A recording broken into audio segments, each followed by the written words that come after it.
And no matter what season we're in, we know that God is with us. That's So if it's a dry season and God is with us, then that means it has to be something in this dry season for me. It has to be. Oh, yeah. Because there's never a time when God is not for us. I That's don't it. believe that. There's never a time when God is not for There's me. not. So if God is for me, no matter what season I'm in, then that means it has to be something in this season for me to learn, to grow, and to expand from.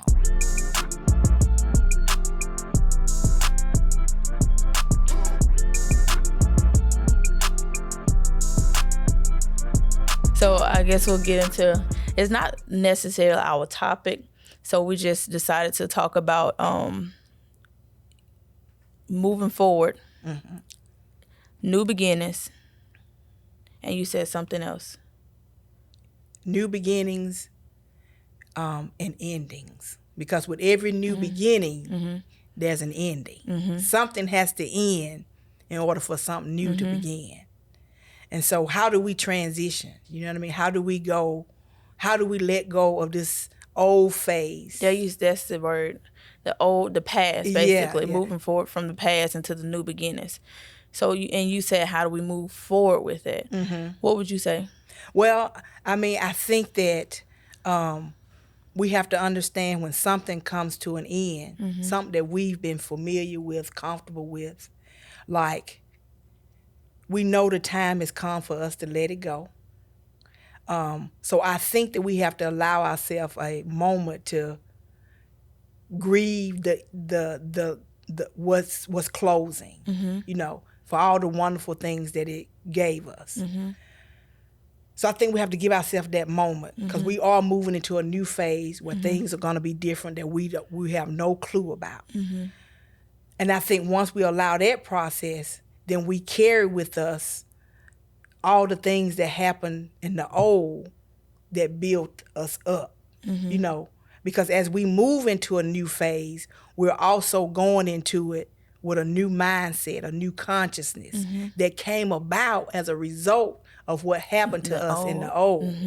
So we're grateful for the old experiences. We're thankful because it caused us to grow. It caused us to be better women. So we're grateful for that.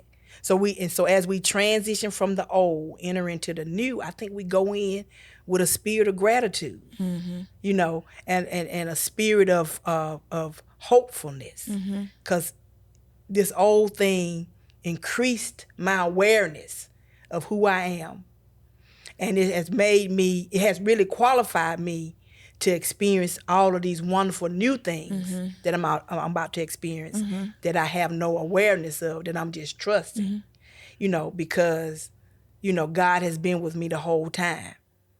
And so I'm just trusting that what lies ahead of me is going to be even greater.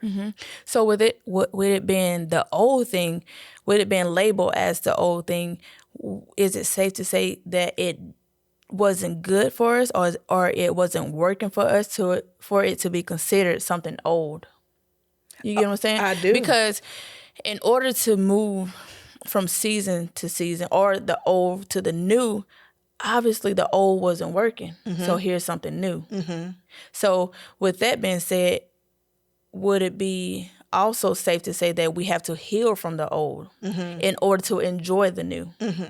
Right. I would agree. I would say that. And the thing about the old is that at one time it was sufficient. It had its role. It had its purpose. But the season of that has come to an end. Because there are some things that come along that are seasonal, and there are some things that are for a lifetime. There are certain things that didn't come to stay with us forever. They were seasonal, and those things bring us lessons. So I think what dies is the part of us that needed the lesson, and what lives is the lesson that's learned. And so whatever it was that created the need for the lesson, that's the thing that we have to let go, because that lesson is, the need for that lesson is no longer, because I've gotten the lesson. Another way of putting it is, And I always like the exercise thing. So you've been sitting on the couch for years. So there's a need for the muscle in the leg to be built. There's a need for that because you're not able to walk as strongly on that leg as you would like. So the need is there.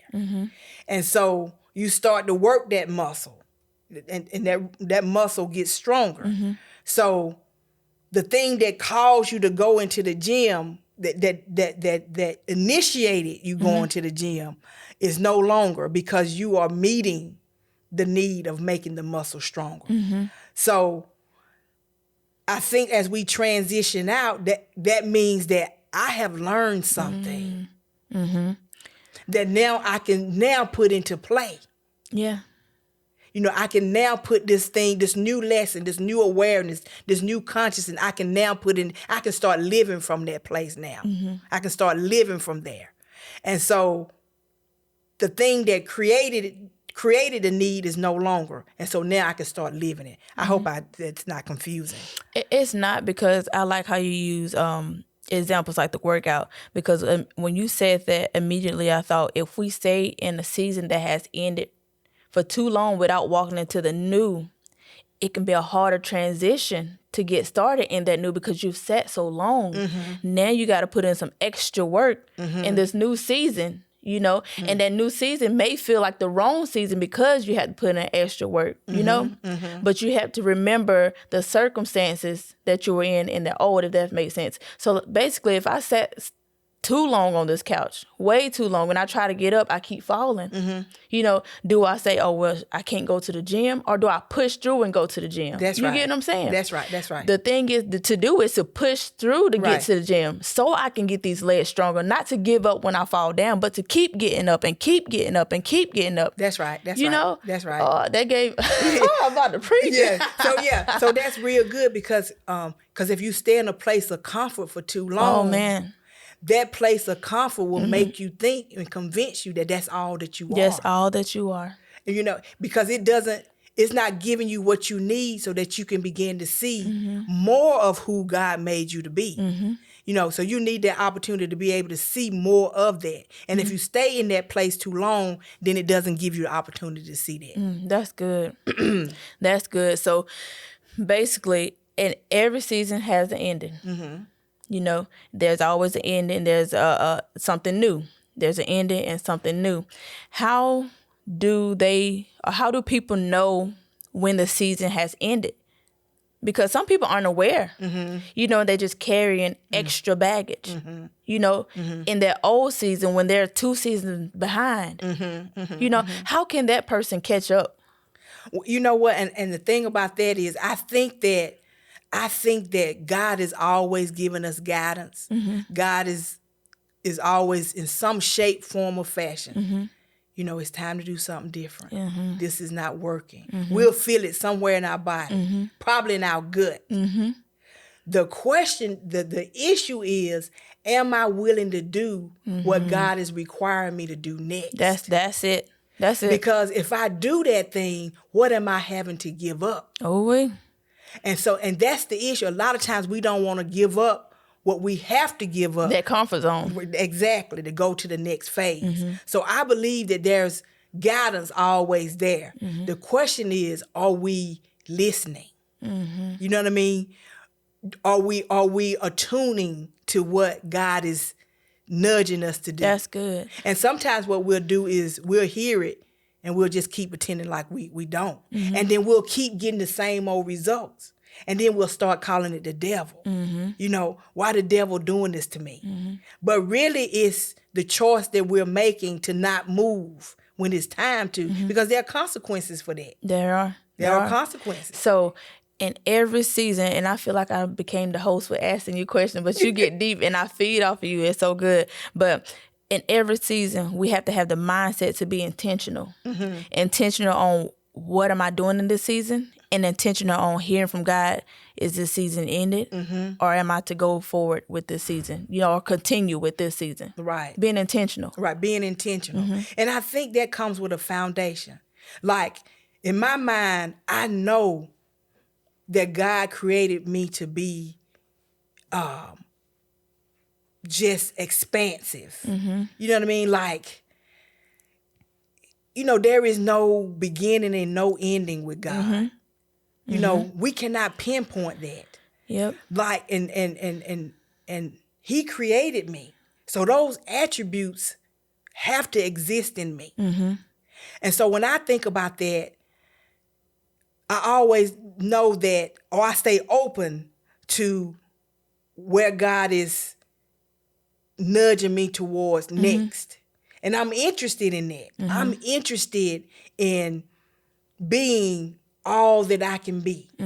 Like, that's my foundation. So I'm interested in that. And so when I come to a season that has come to an end for me, and I'm always open to, and trying to pick up on where God is nudging me. So I'm just open to that. And so when I say, okay, God, it's time to do something different. It's time to adjust. It's time to redirect. Then there's always a willingness on my part to do that at whatever cost. Yeah. So with that being said, every season isn't going to be a good season. And not saying it's a bad season, but some seasons are learning seasons. God, what do you want me to learn out this season? What is this, God? This is not a place that I'm familiar with. I don't like it, but what do you want me to get out of this season? I think a lot of times when we have seasons like that, we feel like we're not in the right seasons. But every season isn't going to be good. Every season isn't going to feel so smooth. We're going to have those bumpy seasons. We're going to have those dry seasons, and it's about being intentional, hearing from God, and knowing, like, okay, this season for me to sit back and listen, And then next season, you may be doing something that you just love to do.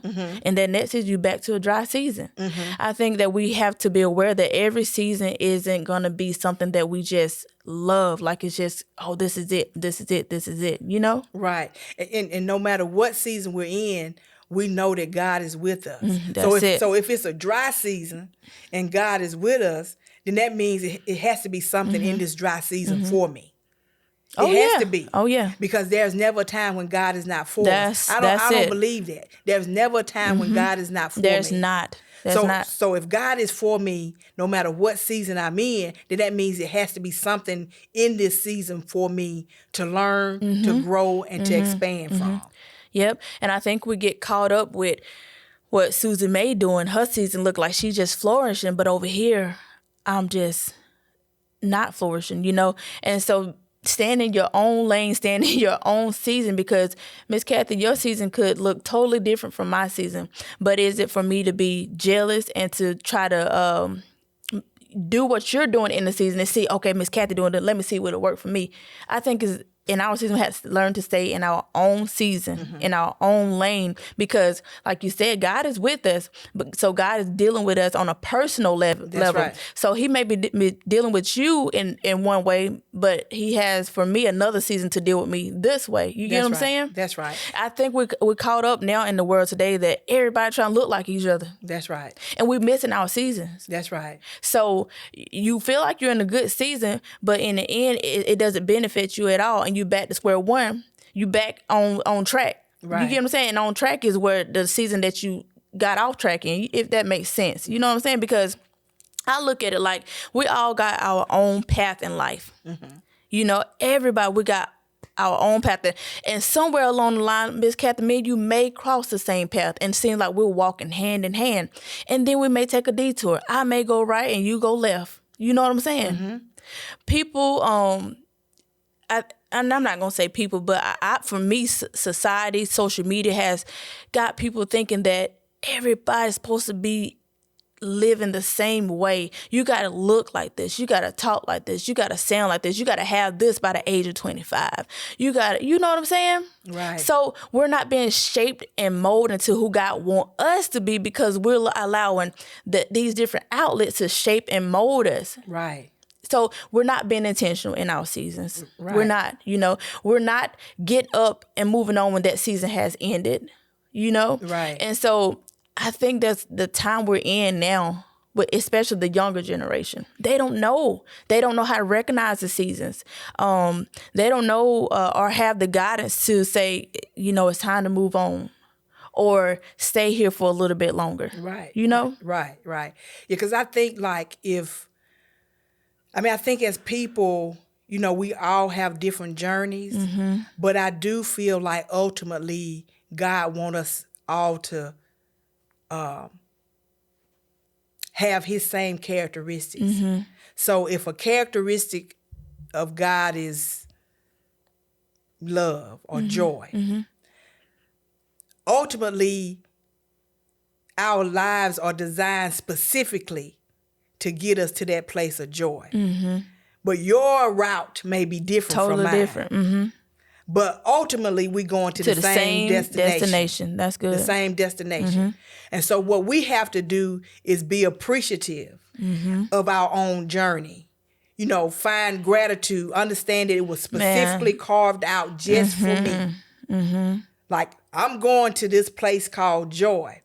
But because of what life has taken me, before I get there, these are the things that I have to go through or endure so that the things that are keeping me from joy is burned out. You know what I mean? So that I can move through that. And it's designed specifically in a way that will best benefit me. Like, that's how deeply God loves us. Like, he has a final destination for us, or ultimate destination. I wouldn't say final, but an ultimate destination for us, which I think is back into the characteristics that he has, that who he is. Like, he wants to bring us to that. But he designs a path that is specifically geared towards what is the best way for Cathy to learn or to get to this ultimate place. Like, to me, that is phenomenal. And I think that's in place for all of us. So I can't say, well, Shalisha shouldn't do this or she shouldn't do that. Right. My prayer should be that she stays open and find the courage to go where God is leading her. Yes, ma'am. And don't get bogged down along the way, with things like unforgiveness and hatred and, and all of those things. Because all of those characteristics, they bog us down. We can't be the free spirits to express God in the way that he wants us to if we're bogged down with those traits and those characteristics. So I think it's an amazing process, and I just think that we just, it's a personal thing. It is very personal.